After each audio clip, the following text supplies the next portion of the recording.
I can see what's happening, and they don't have a clue. What's the deal with your friend Steve? Hey, how's it going?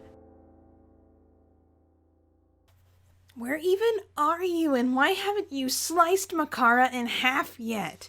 He smells too bad. I don't think I want to risk getting that close to him until he takes a bath. Even then, I'd rather not. As for where I am, I'm not sure you would believe me if I told you. I bet I would. Okay, I'm on a date. Lol. Don't lol at me. I can't help it. It's hilarious. Who are you on a date with? Why don't you take a guess? Okay, it's obviously Roxy. Oh. What's wrong now? You asked me to guess, so I guessed. I'm just wondering if I was really that obvious. Yeah, John, we're not idiots. We can all do the math on this. It's not like you were gonna screw your human mom or your human sister, and you're not a homosexual, which takes Striders off the question. Equation, and Kanaya is the only girl troll left, and she's lesbian married to one of the 2 remaining eligible female humans. Oh, and Jake is a double threat for a human dad with a no. So by process of elimination, of course you were gonna fall in love with Roxy. Wait, love? Is that how John feels about Roxy? He glances around at this beautiful restaurant she's taken him to. Marble walls, domed ceiling, alien plants growing in the scaffolding to the 2nd floor. It's lit by a cobweb of ultra-thin clear wire strung with lights so that it looks like there are fireflies suspended above the fake night sky. It's a good place to fall in love, probably. He turns his head to see that Gamzee has stepped outside and now monitors the date with his face pressed against the window. He's smearing his disgusting makeup against the glass without the slightest concern for propriety. John accidentally makes eye contact with him, and Gamzee gives him a thumbs up. A chill runs down John's spine, so he goes back to his conversation with Terezi. I'm waiting. Still waiting. John, are you there? Can I go now? I just had to think about that for a second. Do you really think I'm in love with her? How the hell would I know that? I'm not a mind reader. Oh, aren't you? I thought that's what your mind thingy powers did. No, I'm just an exceptionally good read of people. Not that I would have to be to tell you that you've been flushed for Roxy since you've met her. Yeah, I guess that's true. How do you think she feels about me? If you're on a date with her, I don't think that I'm the one you should be asking that question. I mean, would that be an okay thing to ask her? Seems kinda, I don't know, dopey. John, I hate to tell you this, but there's not much you can do at this point to increase your dopiness attribute. You've already pretty much maxed out the dork stat, and I can only imagine that the positive correlation between your continued existence and the amount of sheer dweebness you admit has restrained expected equilibrium in the time that I've been gone. Jeez, Terezi is just throwing the black shade. Jeez, you always know what to say to people in their hour of need, Terezi. I'm so glad that I decided to call you. You should be glad. I'm doing you a big favor, as usual, the seer magnanimously descending from her mountain and deigning to give the hapless human peerless advice. Imagine me rolling my eyes super hard right now, because it's what I'm doing. Noted, but trust me, the worst thing you can do when attempting to initiate a flushed relationship is to be evasive. Roxy is actually incredibly difficult to read, but I think she's the last person who would ever try to jerk you around. She'll appreciate you being upfront. The only thing I wonder is what happened with Calliope. They seem so happy. Yeah, that's been bothering me too. Callie was actually the one who convinced me to stay. Roxy was all over me the moment I said I wasn't going. Going where? Oh, to fight Lord English. You were supposed to fight Lord English? Yeah, I guess. But you decided not to. Look, it's a long story. Actually, it's not. But that's not why I texted you. I'll tell you some other time. Right now, what I think I need to figure out is how I feel about the whole Calliope thing. I'm not afraid to ask Roxy how she feels about me, I guess, but I think that I'm afraid to ask about... Roxy finally comes back to the restroom.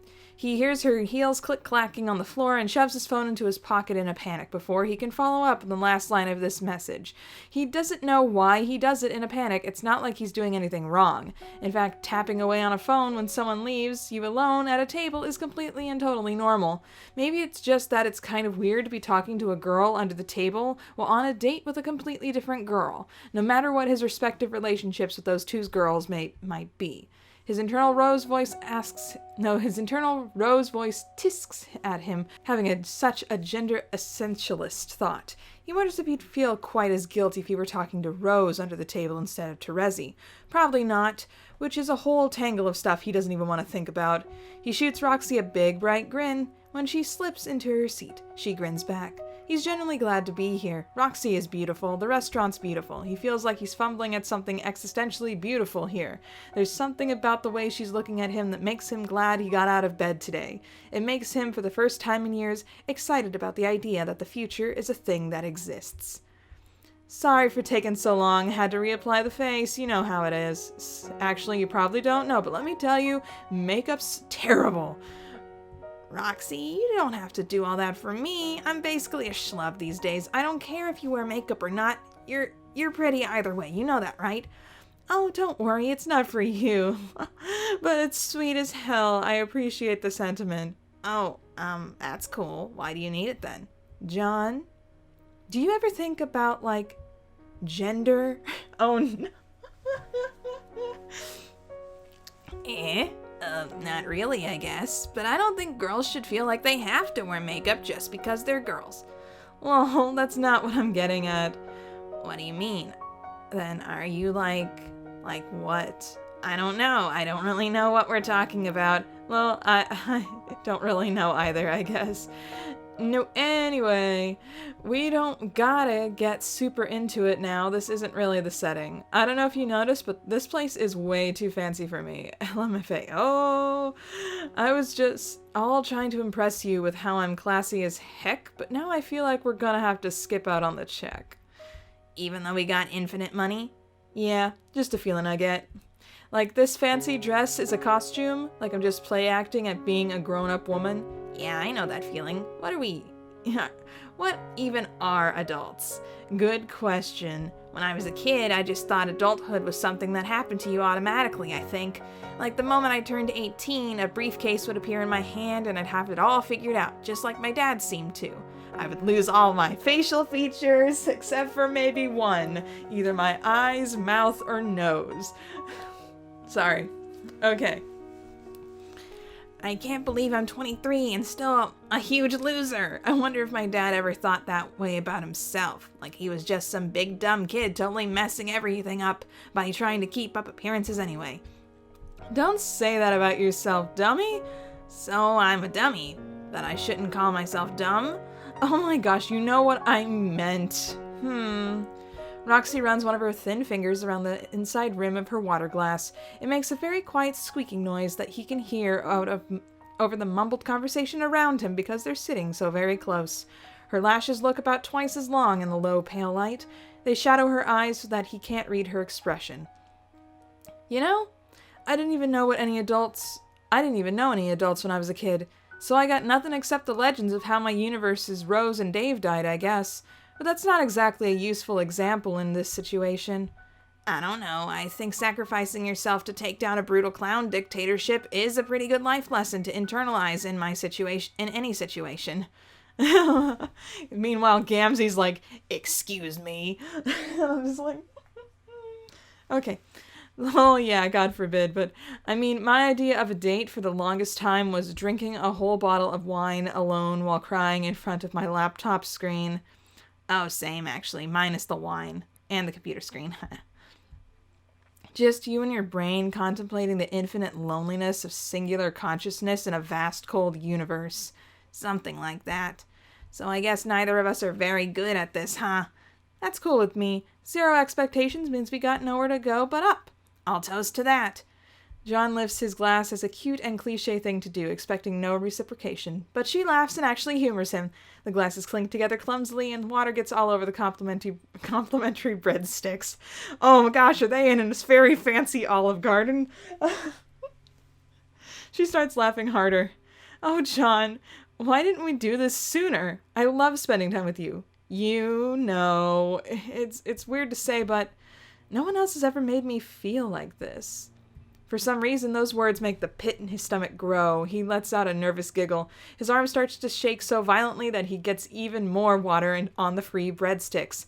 Hoo boy, he's sweating under the collar. It's a panic, like when he felt when Roxy almost caught him texting to Resi under the table, except in reverse. What about Calliope, he thinks. John can't tell what Roxy's thinking. She's so warm and open and inviting, and then John looks into her eyes. It's almost like staring into a void. Oh. What? Look behind you. He whips his head around to see Dave. He's running down the street, looking back and forth like a hunted man. He spots John and freezes for a moment, obviously trying to compose himself. No one goes quite still like a Strider. He brushes past Gamzee, who is still glued to the window to spy on the date, and swaggers into the restaurant. The look on his face seems to suggest he's about to throw up, but he keeps it together. His entrance is so smooth that all the dining car Haitians in the vicinity immediately stop talking and stare at him as he glides to the table. Dave sets his hand just in front of the free breadsticks and angles the look at John through the panels of his shades. It looks like he hasn't slept, but it's hard to tell with Dave. He's out of breath. Hey, dude, and Roxy, hey, dudes. Sorry to imply that dude wasn't a gender-neutral term because it totally is. Agreed.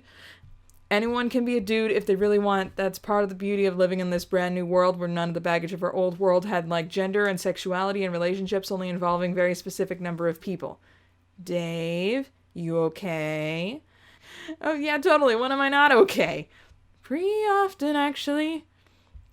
Nah, I'm fine. There's absolutely nothing strange or awkward going on in my life at all, unrelated to anything I just said. John, I'm gonna talk to you for a second. Okay, go ahead. No, I mean, like, outside in private, with no one else around. You sure you're okay? Yeah, Mom, I'm fine. Sorry, that was me being sarcastic about how you're all worried over me when I'm just ice cold levels of cool at the moment. Not referencing that you're my literal mom, which I know is all kinds of awkward every single time I do it, which is a lot, I guess. LMAO, I don't think it's awkward at all. Oh, cool, me neither. Mom. Roxy's right. You seem kind of off right now. Nah, I just had a sudden need for a bro down, just an unquenchable thirst to be showered in the flash storm of righteous bro juice. Yikes. Gotta go guzzle that out like Gatorade after a sports match. Help me with my bro electrolytes are low. John, just come on, it's important. Yeah, sure. Roxy, are you fine waiting here by yourself for a while? Yeah, I'll just be here eating breadsticks since we didn't actually order dinner. Cool, I'll be right back. Free, they're just gonna eat breadsticks. Woo! Dave shoves his hands into his pockets and leads John out into the cool evening air. Gamzee offers a double thumbs up as they walk past him, which John fiercely ignores.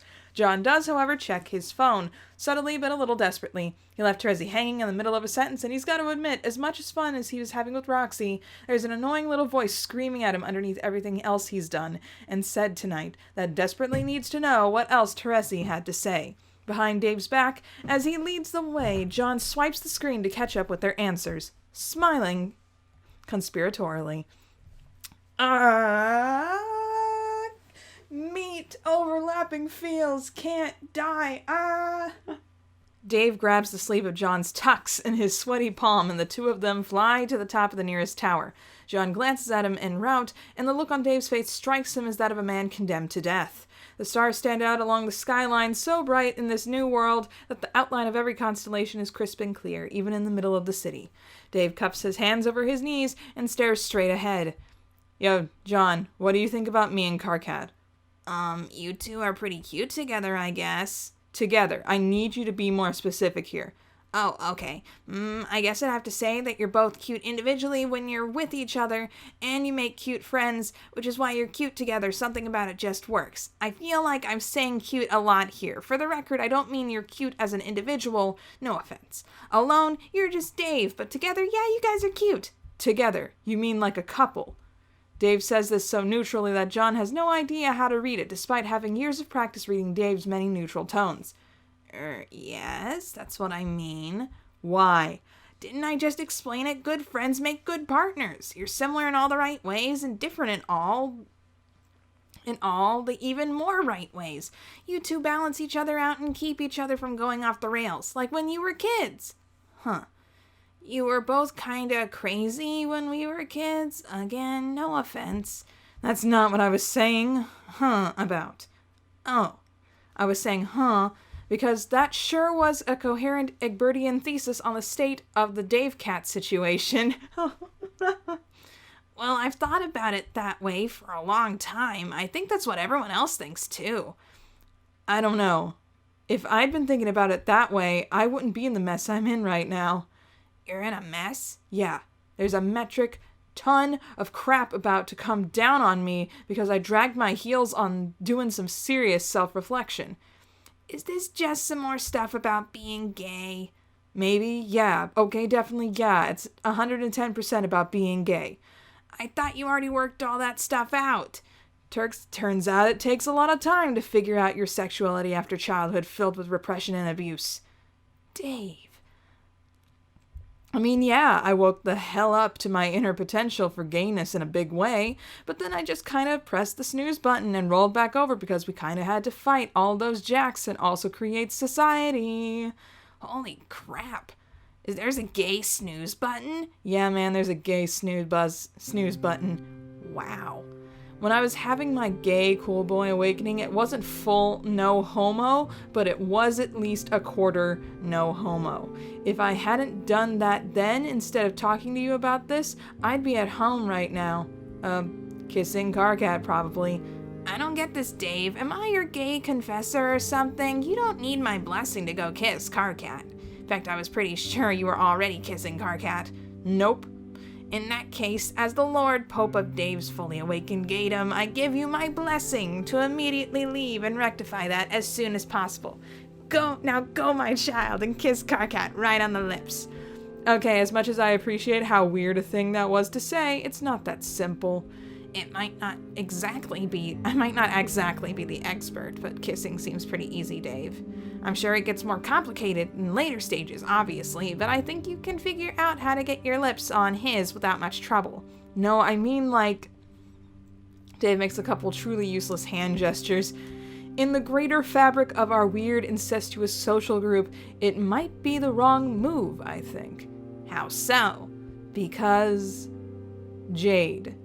John bites his lip. Oh boy, that's a complicated problem, all right. He loves his sister, but she's developed a bad habit of sometimes approaching delicate social situations with all the grace of an elephant stumbling around in a dark room. Right, I almost managed to forget that she was trying to screw you and Carcat. Dave snaps his head around to stare at John in shock. Wait, you knew about that? Yeah, did you not? Of course I knew about it. I was looking at the whole thing through several complicated letters of conscientious denial, but I knew. It's just that you never leave your house. Well, it probably helps that Jade literally said the words to me, and I may be paraphrasing here, but, hey John, I'm gonna screw Dave and Carcat. What the hell? She said that to you? What did you say? I don't know, it was a while ago. Probably it was a bad idea, but I thought it was kinda obvious. She always had a crush on you, Dave. Yeah, I know. He sighs and hangs his head, John leaning forward with his elbows crossed over his thighs. The angle he's at gives John a good look at his eyes, which are boring a deep, miserable hole in the center of the earth right now. That's why I think that I should give it a try, I guess. Give what a try? Dating Jade? Yeah, and Carcat. Oh man, Dave, I don't know. That sounds like it could really blow up in your face. Yeah, that's why I'm kind of freaking out right now, if you didn't notice. Sorry, dude, it's just, do you even like Jade? Of course I do, she's one of my best friends. No, I meant, do you like her? Oh my gosh, John, you're 23 years old. Can you at least pretend to talk like a grown man? Okay, Dave. Gah. Are you in love with Jade? Dave doesn't answer. His silence says a lot, John thinks. Are you in love with Karkat? That's a big question. That's the biggest question that I ever got asked. It's like the Paleolithic megafauna of questions. Like, it's so familiar, but your eyes just glaze over it in denial because it's too big. Why did megalodon sharks need to have such big jaws, John? To eat smaller sharks. I've never been so terrified by a question in my entire life. Seriously, my heart is pounding so hard right now that I feel like I'm gonna hurl. Well, doesn't that answer the question? Nah, because it's not like I feel nothing for Jade. In fact, I feel a whole lot of things for her. Too many to just tell her off after all this time. I mean, she spent all those years alone on the ship, and I know she missed me. And then Dave Sprite died. Or turned into Dave Peta. I was never really clear on what happened there. And God knows, he didn't make any attempt to clear the air with her. But when I think about it, neither did I. So maybe I'm just a huge idiot who's been leading her on for like a whole decade at this point. And if I had been, don't I owe it to her to at least try? If that's your logic, Dave, then haven't you been leading Karkat on too? Doesn't he deserve the same chance? I mean, if you think it's the kind of decision you can lay on another person like this, why don't you just flip a coin? Dave tilts his face so he can give John a look. The corner lip quirks. Quirks? The corner of his lip quirks ambiguously. Have you been talking to Terezi? Dang, I thought she ghosted everyone. Not me, I guess. Huh. Anyway, you thought that sounded like a really totally cool thing to say, but I don't really think you grasp the full metaphysical implications of whatever you're quoting there. Dave sits and leans back up on his palms, his voice sounding lighter in a subtle, more ephemeral way now that the subject's changed to something as easy as metaphysics. He catches John's gaze and makes a rolling gesture with his hand, miming the way a practiced magician would flick a coin over their thumb. Do you know what a coin flip is? Like, universally, I mean, in the grand scale of all this time, space, infinite string theory bull that we're always dealing with. Of course, it's like when you know that you've already made a decision you're reluctant about and need an outside force to show you how you really feel. No, dude, that's dumb. You should know this 'cause you've done the retcon thing. What does this have to do with flipping coins? Okay, so every time you flip a coin, you're creating an alternate timeline, right? One where it leads heads, one where it lands tails. But while the coin is flipping, both possibilities exist simultaneously. So it's like a weird Schrodinger's cat, but not Schrodinger's cat. But what if you knew for sure that you'd make the same decision no matter which side landed up? You can't. So it's like the coin never lands then? Sure. Then if you dated both Jade and Karkat, it'd be like you're winning the Schrodinger's cat paradox. Yeah, that's another theoretical paradox that I think you gotta read up a bit more on there, buddy. I probably won't, but okay. Fair enough. But yes, metaphysics aside, me dating both Jade and Karkat at the same time literally is the issue at hand, and it is that which I currently inexplicably struggle. Yeah, sure seems that way. So, I don't know, Dave. This all just, it doesn't sound right to me. John thinks about the speech Rose gave him that morning on her couch about canon veracity and the validity and non-validity of subjective actions the further they get away from their intended sequence of events. Something about pillars, what is essential, true, and relevant. He remembers those three words, but no other contextual remarks which bind them. That conversation seems so very long ago now. I mean, it doesn't sound canon? Not you too. Rose is always going on about canon. I don't give a frick about canon. Then what do you give a frick about? Dave sighs and runs a hand through his hair. Doing the right thing, I guess. This doesn't seem hard to me at all, Dave. Go home right now and tell Karkat how you feel. Look, I can't. Even if I did, it would be like what, Dave? Like you would be really happy and Karkat would also be really happy? I'm not explaining myself right now. I need to Dave staggers uneasily to his feet, staring away past John like he's looking into the infinity of his own soul right now. John's never seen him so scared, and it's over what seems like a pretty easy choice as far as John's concerned. It sure isn't easy for him, though. John guesses this is what it means to be a friend. Means being the guy who understands when easy isn't actually that easy. I have to talk to Dirk, I think. Okay. John wonders when talking to Dirk has fixed anything for anyone. He's about to ask what exactly it is he needs to talk to Dirk about, but then he remembers that what he saw when he went back to fetch Gamzee's fridge in the medium. Dirk and Dave hugging on the edge of the roof, sharing something private and mysterious, the sort of thing that can only happen between two people whose personalities are cracked in the same way. It's not something John ever had, so it's not something he can understand. An uncomfortable silence lingers between the two of them. Before John can fill it with some stupid words, he hears Roxy calling up to him from below. He pops his head over the roof and waves at her. What's up? Yo, boys, not to interrupt, but we got kicked out of the restaurant for not ordering. What? Really? What's even the point of being famous if that can happen? LMAO, I know, right? Told you I wasn't classy enough for the joint. I got all these breadsticks, though, so we can reconvene at the park. Totes romantic. 10 minutes, what do you say? Sounds good. I'll see you there soon. She grins up at John with shimmering, adoring eyes. They're reflecting every star in the sky, all for him. It makes his heart do a weird somersault. It tries to flip frontways, then backwards, and ends up landing on its face instead. He's feeling too many contrary things right now. When he turns to look at Dave again, he's practically translucent. Barely there, half out the door emotionally. John feels like he could have done more, like this whole conversation was sand running through his fingers. It itches at the back of his head, the idea that he might have just screwed up Dave's entire life. I'm sorry I couldn't help. Nah, dude, it's not your fault. Dave gives him a slight bro punch in the arm and tries to smile. Enjoy your date. Dave is just so broken. Anyway. Back with we got a Jake chapter. Okay. Jake wakes up to the unfamiliar feeling of a cheek on his chest and a thigh slung over his stomach.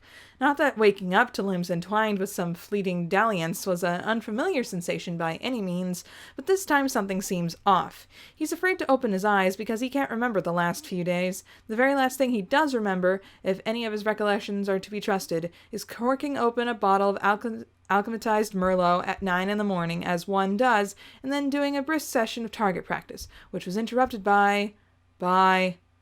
Oh, crap. Jake's eyes snap open. His ceiling looks the same as it always does, if a bit tizzy with the eye-splitting headache sending nails of pain through his skull. The gold-flecked flowers carved into the wood paneling ceiling glitter in the morning light. Jake stares very hard at them because he doesn't want to look down and confirm his worst fears, but his worst fears are confirmed for him, without him doing anything, unfortunately, which seems par for the course. Good morning. Jane sits up in bed, stretches her arm over her head. Her body is a perfect hourglass in naked profile. Jake's eyes trace the curves of her spine against his will. They linger on the dip above her hips. Her hair is tousled and she's not wearing her glasses. Jake actually has to catch his breath at the sight of her. It's not her attractiveness that was ever in question. It's everything else about the situation which is the problem. Jane, what in the blazes happened? She turns to face him, giggling into her hand. Why, Jake, I would have imagined that you are practiced enough at sexual congress at this point that I shouldn't have to explain it to you. Jane, I am quite aware of my reputation, but I'm not some loose strumpet who enters into relations thoughtlessly. Oh, lighten up.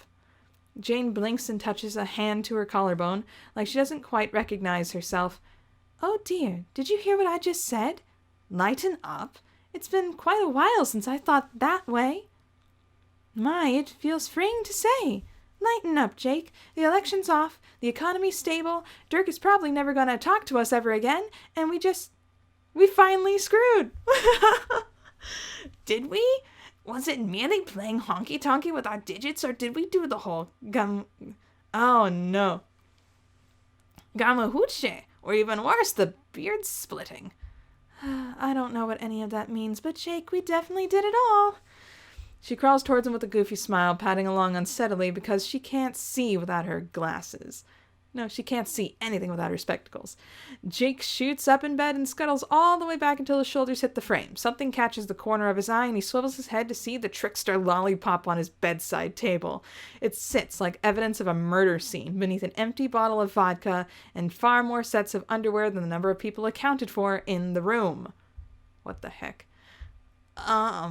Jake says, but Jane shuts him up with a finger over his lips. She slides into his lap and settles her bottom into the space between his thighs.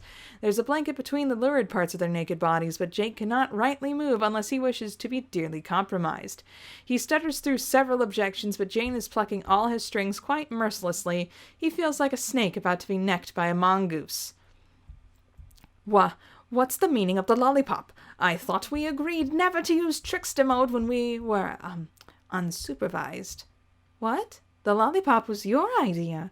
I must protest, Jane. That does not seem like something I would agree to in the right state of mind. Well, I'm not sure either of us were exactly in the right state of mind, to be honest. Or we had quite a bit of drink over the course of the day, and one thing led to another. Led to the partaking in scandalous confections. I don't know what to tell you, Jake. I'm not pulling your leg. In fact, you were the one doing the vigorous leg pulling last night. Criminy! Jane's expression falls. She'd been feeling quite buoyed after a night of jolly, if inebriated fun, but Jake does not seem to share her enthusiasm. Dear me, was that innuendo a bit too much? I'm sorry. I'm not very good at this. No, it's not that, Jane.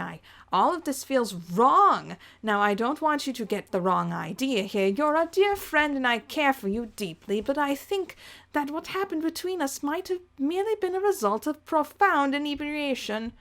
Jake regrets the statement as soon as the words leave his mouth. Jane looks absolutely crushed, devastated, like Jake just ripped the rug out from underneath her entire universe. What? Are you saying everything we did, it meant nothing to you? That isn't what I meant. Jane, I simply... Jane stares up at him, her eyes so bright they're practically clear, like tropical water on a sunny day. She looks like girls do right before they're about to cry. Jake... Oh, how could he deny her anything? What am I even saying? I'm being terribly foolish. Sure, we may have her undone a bit on the substance, perhaps, but you know what? To hell with it.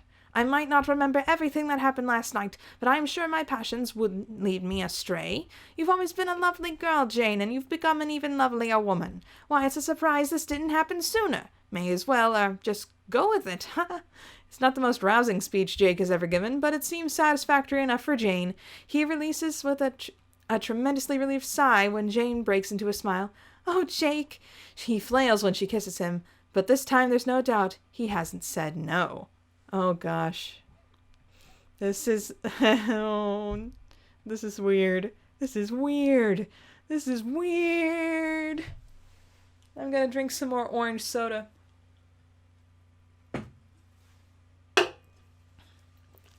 Candy route. Dave and Dirk don't talk that much about the heavy stuff. They don't need to. Dave can hear his brother's voice in his head. Not like literally, that would be insane, but Dave knows what his bro is like. Dirk, or a version of him, instilled in Dave a way of living and thinking that would be, for better or worse, persist far beyond the first 13 years of his upbringing. And even on Earthsea, it was kind of tough to say that Dude's general overbearing demeanor wasn't sufficient to perpetuate the conditioning, so it's rare he has to guess what Dirk would say he should do.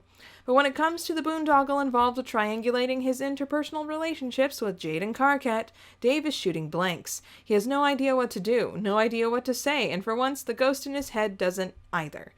Once he might have expected the end of the haunting to come as a relief, but now that he finally sits quietly in his own mind with nothing but his meager faculties to guide his hand, the silence is deafening. There's no time to waste, so he flies directly to his bro's studio. He needs this. He needs to tell his bro to tell him. He needs his bro to tell him what to do. Whatever issues the guy might have, Dave has always been able to count on Dirk to give him, as Jake might say, solid Dirk. Dave knocks on the door, loud, but there's no answer, nothing when he calls out Dirk's name either. When he tries the knob, the door swings right open. Hey, bro, are you there? Still no answer. Dave lets himself in. It's not like his bro would actually mind. They're family, after all. Please don't tell me. Please don't tell me, seppuku. Hey, bro. Hey. Silence throughout the studio. Dave starts flitting from room to room, checking for any signs of Dirk. This is strange. The guy doesn't usually go out to do things unless those things are actively being televised. Dude, are you, gone? I have something I really need to talk to you about. Dave all but jumps out of his skin with a shriek when he turns to find the last individual in the world he ever expected or wanted to see. Honk. Jeez. Hey, what's shaking, my man? Gamzee, what the hell? I think I just wet my pants. I'm sorry to hear that, my fine brother. Gamzee, what are you doing here? Did you follow me here? Nah, man, I've been waiting for you, honk. Oh, that's so much better. Why are you here? Why are you doing that? Because I'm here to bring you the good news. The news of what? The news of me, mother trucker. I'm here to help you get all up and redeemed from your wicked sins. Put you on a real arc to salvation, honk. Oh my gosh, what sins? Where's Dirk? There's no need to worry about him. You're gonna get what's best for you. He told me that, and I'm gonna make sure his wish makes like a mother truckin' miracle and gets true, honk. Did I just walk into a horror movie? Did my bro get axe murdered by a clown? Jeez, don't tell me his body is down in the basement right now. You don't got any need to go and concern yourself with his mortal flesh body out here in this candy cane whirlpool beyond the infinite black wink of the wicked singularity, my ninja. A sack of meat and bones in one life or the next is only a means to the final totality that will dang and rot. What? Totality that will dang rise us all in a brilliant apotheosis. Gamzee, why? The one true life we all flow from, the one true pen, and every head rolls down the path to the one true hand. Why did any of that mean? What did any of that mean? Are you drunk? Never mind, I don't give a crap. Out of my way, Pagliacci. Dave's had enough of this buffoon. He pushes Gamzee aside and the clown goes absolutely flying into one of Dirk's messy workbenches. The vagrant jester ricochets off disorganized piles of scrap metal and anime paraphernalia like a Tony Hawk idiot, clipping and flopping into an unending oblivion of pain.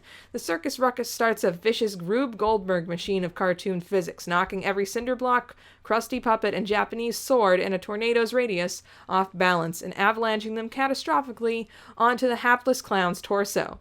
Dave only gives a second glance to the ludicrous pandemonium. He blows open the door to the stairwell and heads down, bracing himself for the worst, but he doesn't find Dirk in the basement either. The only thing of note is a slumped figure in the corner of the storage, covered in a thin sheet. Dave approaches it, rips off to discover, wait, what is this? It's obviously a robot, but it's a complete mess. Its form is feminine, but the head is still bald. The face has no cover, revealing its skull-like interior. The body doesn't have any proper protective plating yet, so it's all a mess of wires and loose mechanical bits. Clearly a work in progress, but Dave can't help but wonder what exactly is it that Dirk's been working on here. I just cannot. Dave then notices the note. It's carefully folded in the limp palm of the robot's hand. His heart jumps into his throat and something in his stomach drops. Oh no. Oh, come on. Don't do this. Epilogue 3. Your name is Dirk Strider, and you know what you must do. This decision was made the moment John chose his course. This world has been set on a path that you cannot tread.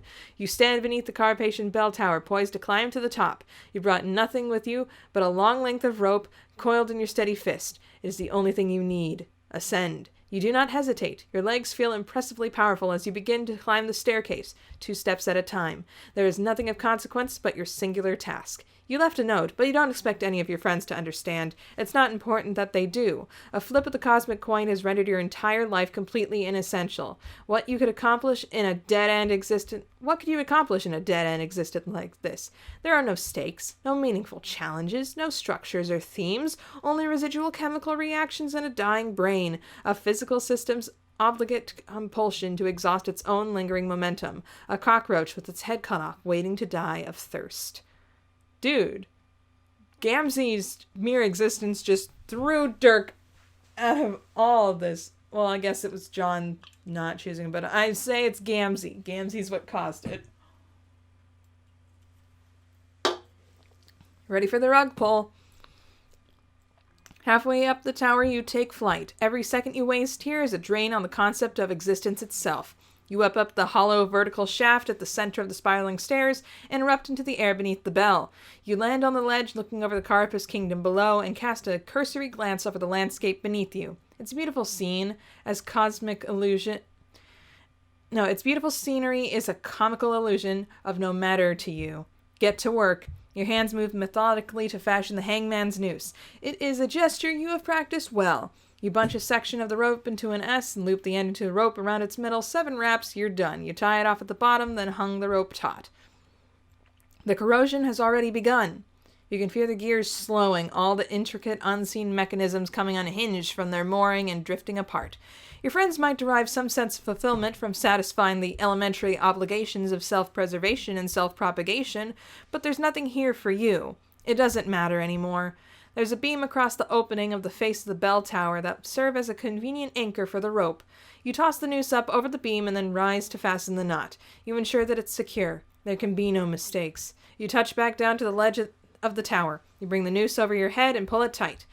Your choice is not between that of life and death. It's between an ignominious disillusion at the hands of entropy and one final act of relevance that can bequeath your meager energies to the cosmic well from whence they came. In a certain sense, you never felt so free. Commit not alive! You jump. A meaningful death would, of course, be quick, brutal, and an expeditious descent, a splash of crimson at the base of the bell tower, a body that looks otherwise intact if you don't flip it over to see the dark mottled bruises where the fetid septic blood has begun to pool. You made certain that the rope was long enough for the velocity of your fall to immediately we had to just have one decapitation left. It slices through the air with a vicious whipping sound, unspooling in even silk-smooth rotations. Just as your epiphany occurred at sunset, your death must occur at sunrise, to complete the Ouroboros of symbolic harmonic resonance that is your personal arc. It is the very last moment of narratively consequential action that will happen in this whole barren world. The few Carpathians unfortunate enough to have left their homes this early in the morning will remember this moment forever, but in reality, it only lasts half a second. The noise of your cervical spine makes it, when it sunders, is an undescribably gruesome. Many of the bystanders who witness your death will later attempt to recount it, but there really are no words that can adequately express the sound someone makes when they die. It's a phenomenon that happens on 2 levels. First, there is the literal termination of the organic processes, which is to say the destruction of the meat. Then follows the dissolution of the ego, and you have quite the ego to dissolve. One that has flown so high above the forest that not only can it no longer see the trees, it cannot even conceive of the trees as material substance with objective meaning. Yours is a singularity of narcissism, an endlessly recursive existence so dense that it has no choice but to sprawl out much further than the boundaries of its person at any given universe or timeline. One cut from that, and you've become unbearably dispensable. From a purely utilitarian perspective, killing yourself is the greatest gift you could have given this dying world. A valorous sacrifice the likes of which this place would never experience again. If your severed head could speak, it might say, "You are welcome." But even then, maybe it wouldn't. It might not care enough to do this shallow realm even a basic courtesy. We may never know. Your severed head remains suspended in a loop of the noose, tight under your jaw, while your limp body bounces off the side of the bell tower and tumbles into the grass. Screams sound from below. The horrified Carpathian bystanders scatter and run. Your body tumbles down the side of the hill, spraying blood from the neck in a volume that makes the foot of the tower look like a scene of a massacre.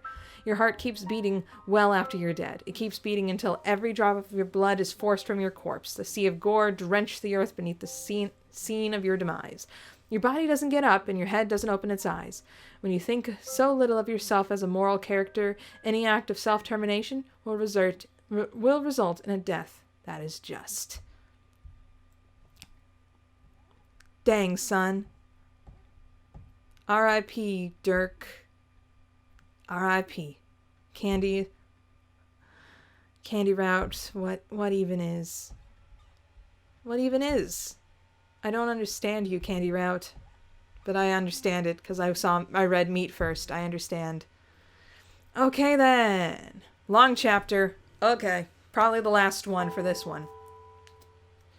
The rain is coming down in sheets. It rains just seldom enough on this idyllic world that most of its inhabitants are conditioned to leave their homes without umbrellas, and today they're paying for it. The press clamors at the edges of the funeral procession, getting soaked to the bone and or exoskeleton. John ducks his head away from the flash of cameras, still uncomfortable with his position among the pallbearers. He didn't even know Dirk that well, but he couldn't refuse a direct request from a grieving bro. He ventures a glance at Dave, who was at the front of the line carrying a smaller casket containing Dirk's decapitated head. Oh, that's almost comical. I don't want to laugh. Not laughing. Not doing it. The actual casket's unusually heavy, not just because Jane insisted on having it crafted from the finest quality timber on the planet, but also because, for some unfathomable reason, Dirk is going to be buried with every single one of his anime swords. It would be absurd if it were not so tragic and possibly so predictable. Gamzee fumbles with his corner of the casket when it comes time to set it down at the cathedral. Upsets the balance of the whole thing and sends it careening down so hard that the nose of it crashes right through the stage. Oops. They have cathedrals here? I thought they would totally be, like, atheistic at this point. Because they're like, our heroes were literally humans. Why do we need God? Anyway. Oops. It's fine, Gams. Accidents happen. John presses his mouth into a flat line. He looks at Dirk's casket, sitting diagonally in a hole in the floor and popped about 13% of the way open. A few terrible swords seem to have made a valiant effort to escape, but it didn't quite make it all the way. He looks at Dave, who appears even more stoic than usual, with his wet hair plastered to his forehead. He looks at Roxy, who is staring at the floor, rather beside herself with grief. Then, finally, he looks back to Gamzee, who offers two dubiously sympathetic whoops in response. Whoop whoop. Today is not the day to push it, he thinks to himself. He forces a smile and kisses Roxy on the cheek and goes to take his seat in the front row of the pews. At the back of the nave, devastated fans of Rumble in the Pumpkin Patch are trying to force their way inside past the barrier of the reporters. Jane drags Jake off by the wrist to deal with them as Roxy approaches the pulpit, looking miserably ghost-like in her violet mourning clothes. Hey, thanks everyone for joining me today. She folds her hands in front of her. Her earrings light up as reporters at the back take about 6 million pictures of her tear-stained face. She sniffs, then hawks back a whole mouthful of snot. The sound is very much the contrast with the delicate feminine manner which she tugs a tissue out of her modest cleavage in order to dab at her eyes. Wow, now that I'm up here it's like, IDK, I have no idea what to say. Of course she doesn't. Dirk was her first BFF, her first love, and at one time, the only other human being left on Earth. She rolls the wet tissue between her fingers. I guess that's 'cause there is nothing to say. There's no words to describe how I felt about Dirk Strider, and even though he left a note that had hella words in it, they might as well have been saying nothing. Which is just like Dirk, I guess, to leave us with a load of bull and no idea why he did what he did. So I'm just going to say that I'm glad that he was in my life and give it over to someone who's way more eloquent than me. Dave? Okay then. Dave gets to his feet, unwinding his fingers from Jade's. He walks to the pulpit with his usual smoothness, but pauses beneath the giant stained glass window to run the heel of his palm under his shades. The camera bulbs start clacking away like crazy. John whirls around in his seat to glare at reporters, putting a finger to his mouth to shush them. He watches a tiny white carapace chest guy sheepishly press a flash button on his camera as quietly as possible. It takes Dave a moment to gather himself when he reaches the lectern, but when he speaks, his voice is steady and even.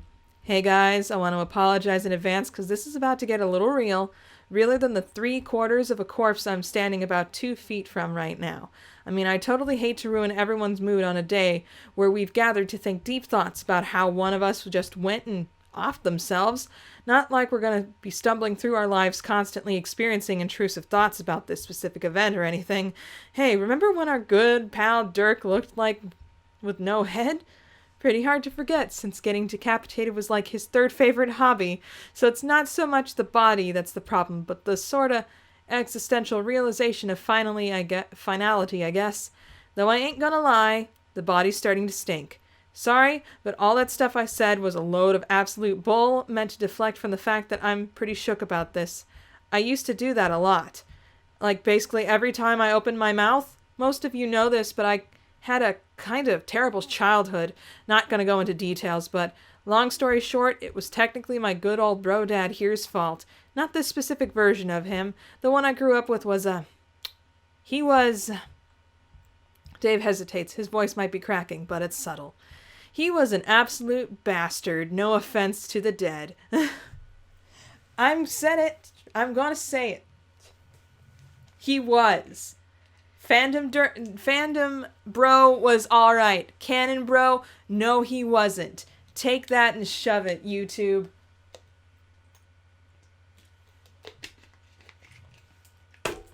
Naturally. Anyway. Yeah, okay, sure, he taught me a ton of stuff that, if I were being generous, was in theory useful, but he didn't give a single solitary crap about raising a well-adjusted kid, or raising a kid in general. I was more like his disciple, and all that mattered was his grand design or whatever. And I know Dirk struggled with, the idea that he could eventually become that kind of person, or even worse, that he was somehow cosmically fated to become that person no matter what he wanted or did to prevent it. That's probably how he managed to off himself in the first place, considering how the mechanics of God tier works. Maybe he even struggling with that the whole time we've been here on Earthsea. Who knows with him? He was always so inside his own head, I can't even imagine what insane train of thought led him to decide that this was his only option. But I don't think he'd want us beating ourselves up about it. Okay. Or torturing ourselves trying to figure out what it meant. Especially Jake, Jane, and Roxy. He loved you guys and wouldn't want to hurt you. Well, not intentionally, I mean. Anyway, all of that about my bro, I'm over that. Like, as much as you can get over it. There's a subconscious response to certain stimuli you can't exactly rewire.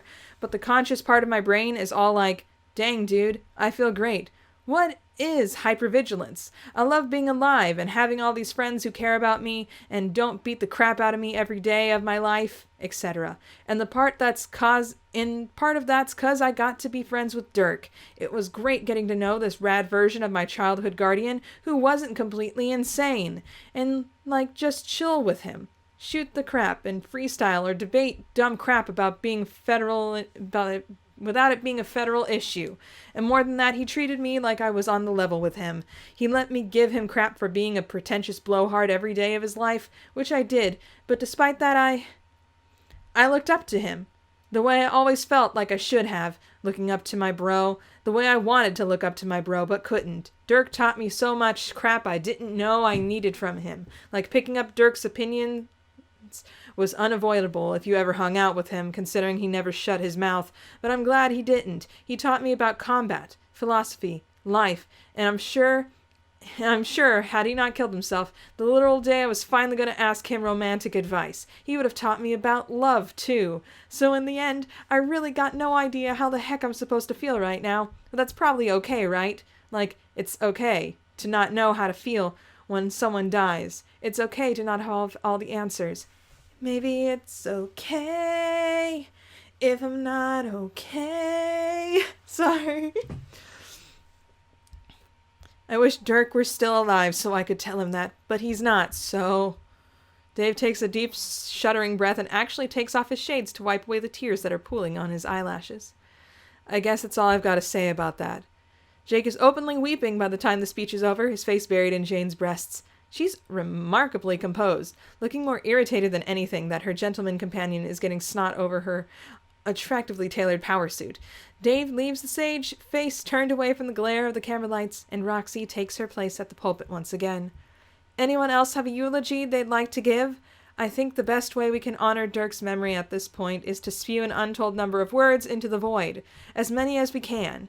Rose, who's been staring off into space with a peculiar expression on her face during Dave's speech, snaps to attention.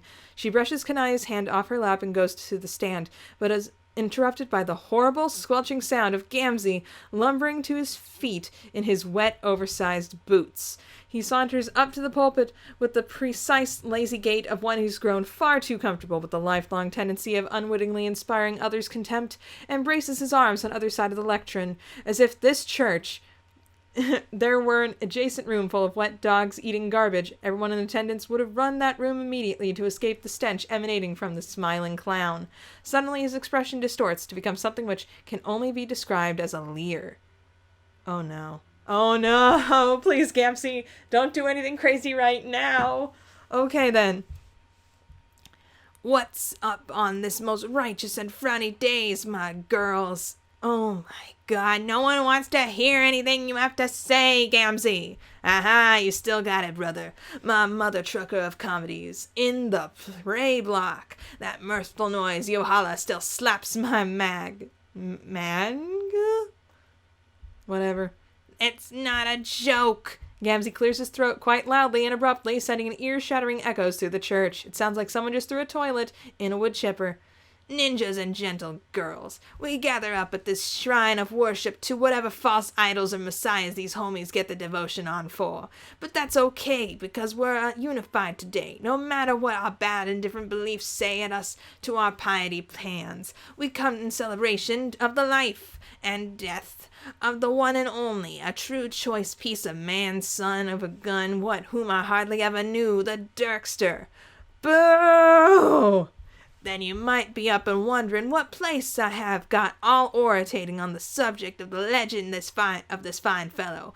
That's a good question, my mirthful brothers. I may not be all up and learned about his life, but I've got deep spiritual connections to his death.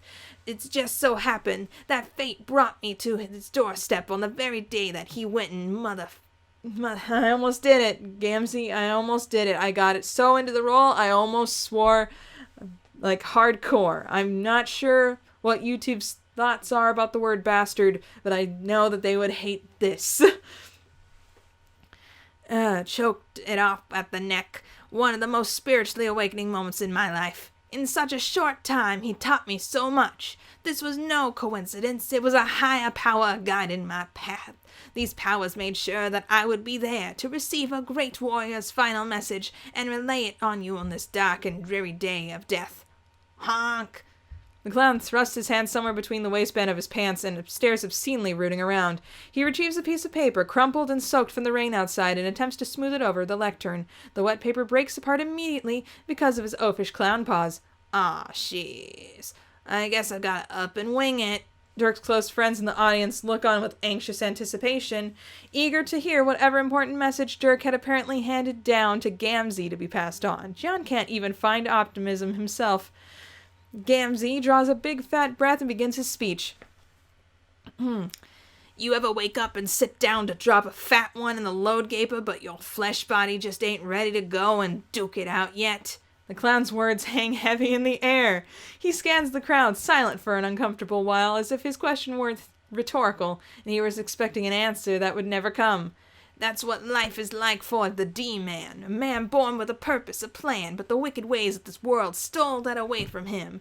It goes on like this for a while. Members of the audience write out the clown's eulogy with an admirable sense of grit and determination. Determination! Though visibly reacting with full body spasms every time the preacher issues another punctuating honk or deeply inappropriate turn of phrase. Karkat continues heckling him all throughout, and at one point delivers no less than 30 interrupted instances of the phrase, "Screw you!" Though most of the eulogy, Roxy continues attempting to urge others to settle down and give him a chance, based on the many endorsements she's heard of his spiritual oration skills. But even she gives up on this effort, when one especially boisterous honk results in Gamsey knocking over the lectern entirely, which he does not bother to pick up. Instead, he proceeds with his eulogy as if nothing happened, while openly scratching an itch beneath his codpiece. At this point, Dave has had enough and exits the church. Karkat follows him. Gamsey inhales deeply, preparing to launch into what is quite possibly will be the full body of his speech, rather than one or two mercifully concluding remarks. Roxy stands up and begins clapping loudly to bring a heroic end to this electrocutionary horror show. Wow, wasn't that great, folks? Wow, just wow, I knew this guy wouldn't let us down. Bravo, dang. I feel like if I never heard another word this guy ever said, that'd be fine, because that was just so perfect. Anything more would only dampen this perfect memory he gave us. Take a bow, Gamsey, and then, yeah, exits that way. Honk. She nudges Jake. Hey, dude, can you get up there and, say something like play like a palate cleanser? Oh, He was your best bro. Come on, man. Surely you got something in heart to say. Oh, okay. Hey, everybody, it's Jake's turn. He's got a few words he'd like to say about our dear departed buddy. Oh, for goodness sakes. John mutters a few imprecations under his breath and gets up before Jake can take the stage. He's concerned about Dave and heads for the exit, beating Gamzee there easily. Gamzee's strolling so leisurely, in fact, he's barely even made it off the stage yet. John pushes out into the churchyard. The rain has receded into a light drizzle, which is nice. Much less than being trapped in a high-pressure shower and more like being sprayed with a plant mister. He looks around the largely decorative graveyard and spots Dave and Karkat huddled together beneath an eave in the churchyard walls. John begins to move forward towards them, but stops when he notices how close they are standing. Dave's got his suit jacket unbuttoned and pulled over Karkat's head to shield him from the rain. Karkat's the one talking, his caterpillar eyebrows furrowed, but his gaze soft. Whatever he's saying makes Dave turn his face away, but Karkat winds a hand in his shirt and tugs him in, forces him to make eye contact. They both go still, seemingly to finally realize how close their faces have gotten, how Karkat's fingers are brushing down the length of Dave's torso. Dave dips down so that their noses are bumping. Karkat's eyes are so wide, it's amazing they don't pop out. For a moment, it looks like they're gonna... John sneezes. Dave and Karkat jump apart like opposing magnets. Oops. Hi guys. John waves dopily and hopes that he doesn't look like as buffoonish and mortified as he feels. Dave and Karkat are still staring at each other from the corners of their eyes, warily. Something silent and tense passes between them. They make a quick recovery. Hey. I see that even you couldn't bear Gamzee's asinine, brutal, and 100% non-consequential assault on your listening craters, and also the basic decency which sapient beings apparently owe to one another on this planet. No, I actually listened to the entire thing. I have no idea why I did that. Now that I have his whole memory in my head, that could have definitely lived without. I was just worried because you didn't come back. Dave, are you okay? Dave glances at Karkat again. He smiles. It's a sad smile, but it's there. Yeah, well, no, but it's okay not to be okay about this specific thing, I think. So for once, I think I'm having like a totally unironic emotional reaction, normal emotion reaction to a thing, which loops back around to being okay. In fact, I'm probably the okayest I've ever been objectively. Are you sure? That was 100 words to express the 3-letter sentiment. I'd say he's doing fine. 'Cause I was thinking... John chews the inside of his mouth and blinks down at his hands. Now that he's paused to think a little, what he's about to offer is pretty weird to console a friend after the death of a loved one. Do you want me to go back? Dirk quirks an eyebrow. Go back? With my retcon powers, I could go back and stop him. Dude! Dave says the same thing that Karkat shouts. John! What? Do you not have an inch of sense in that skull of yours? What? John, come on. What are my powers? Time travel. So you don't think I would have already done that if I thought it was a good idea? Okay, yeah, obviously, but if you did do it, we wouldn't even know right now because it would have just made a new timeline where Dirk didn't kill himself. That's how time travel works, right? Well, actually. Dave makes a wavy hand gesture that implies he's about to jump into a rant about causality or whatever. John cuts him off. But if I retcon it, then it's like it never happened. We wouldn't have had this horrible funeral at all. I don't know, dude. That's a little messed up, actually. You think so? Yeah. Dirk was a complicated guy. Dude obviously had reasons for doing what he did.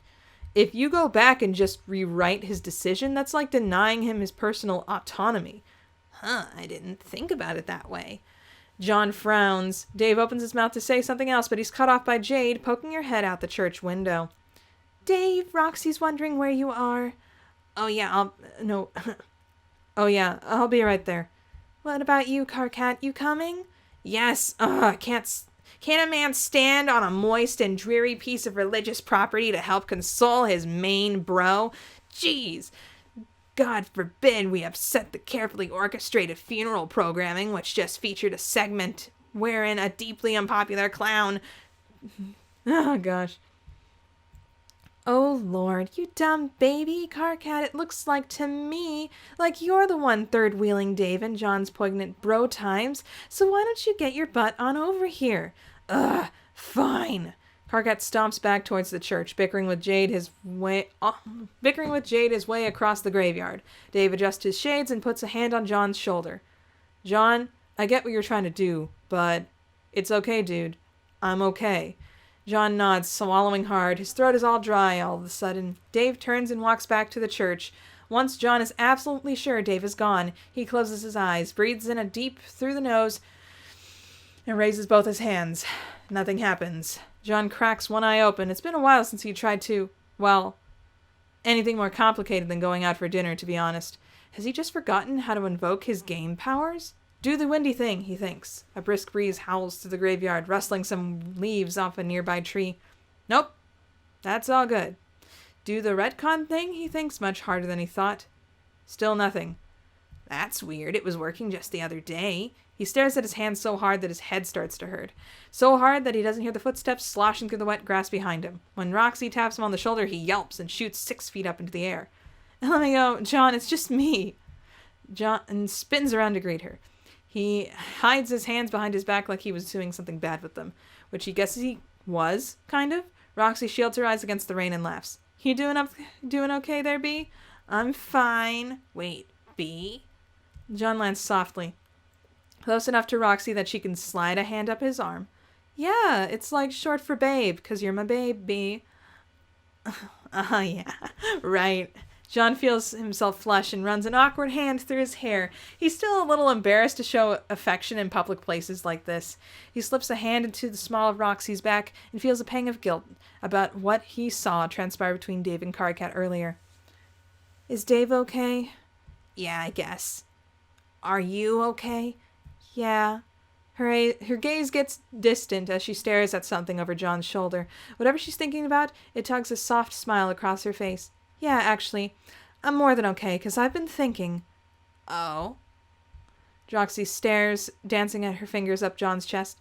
About you and me and this. She bops him on the nose. Hey, John? We should get hitched.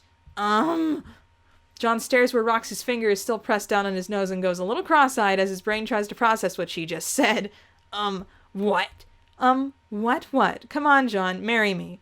Like, John looks around the graveyard nervously. Right now? LMAO totes. We're already at the church and everything. Oh my gosh. John? Oh my gosh, are you serious? Roxy starts laughing so hard that she has to wipe a tear. She leans in to give John a quick chaste kiss on the lips. LOL, no. John, you take everything so literally. It's so adorable. It's adorbs. Is that why you want to marry me? Yeah, I'm off the charts with all my jokes and stuff, and I gotta even call that one out. With this, huge helping of Clueless Nerd. Roxy. Okay, but let's actually be serious here for a moment. I actually do love that you're so earnest. It's cute as hell, and also I always know where I stand with you. Roxy. Besides, this whole thing with Dirk, it's made me realize that even though we're immortal, we're not necessarily gonna live forever. Life's too short not to spend every moment with the one you love. That word hits John like a sucker punch in the gut. He goes breathless with shock, adrenaline pumping through him, his blood rushing in his ears. When he speaks, his voice is hoarse. You love me? Yeah, John, I love you. I want to marry you and spend the rest of my life with you and pop out a bunch of cute little buck-toothed babies with you. Oh, wow, Roxy, that's a lot. Well, you don't gotta answer right now. Just know it's on the table. He doesn't know what to think. He so doesn't know what to think that he's spiraling inside his head, shaking all over, damp with sweat. Something about this doesn't feel right. Just a few weeks ago, Roxy was happy with Calliope, and now she wants to have his babies?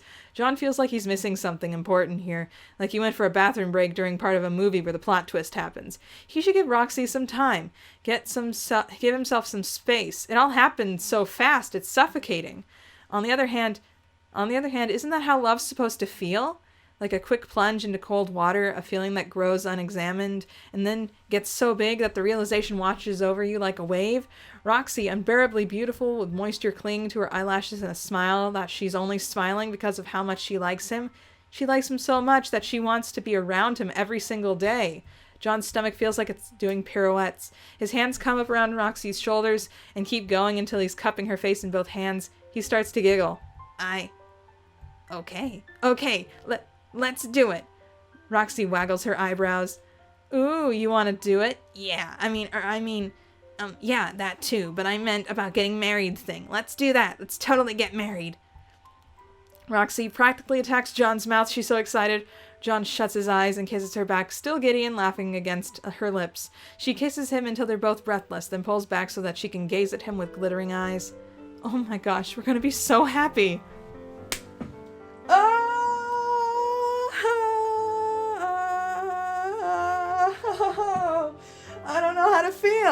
I don't know how to feel.